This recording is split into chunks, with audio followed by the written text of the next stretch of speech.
இல்ல மச்சான், 1ஆம் தேதி 3 லோன் கட்டுறேன், 2ஆம் தேதி 2 லோன் கட்டுறேன், 3ஆம் தேதி 1 லோன் கட்டுறேன், 5ஆம் தேதி 1 லோன் கட்டுறேன், 10ஆம் தேதி 1 லோன் கட்டுறேன், 15ஆம் தேதி லோன் கட்டுறேன். ஆக மொத்தம் மாசத்துக்கு லோன் மட்டுமே 28,000 கட்டுறேன்டா. ஆனா என்னோட சம்பளம் 25,000 தான்டா. இதுக்கு மாசம் 4,000 நான் வெளியில கடன் வாங்கிக்கிறேன்டா. இப்படி பார்த்தா 3,000 வருது.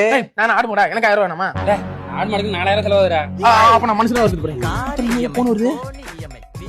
ஐயோ தங்கச்சி, இந்த பிள்ளை தெரியுது. சொல்லுமா அண்ணே, ஒரு குட் நியூஸ்ண்ணே. என்ன சொல்லுச்சு?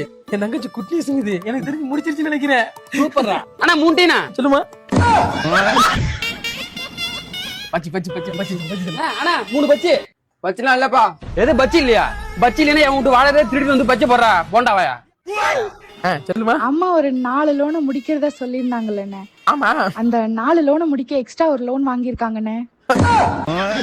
நான் லோல் பட்டு லோன் ஒண்ணு வாங்கிட்டேன், நொந்து நூலாகிட்டேன், நிம்மதிய தொலைச்சிட்டேன்.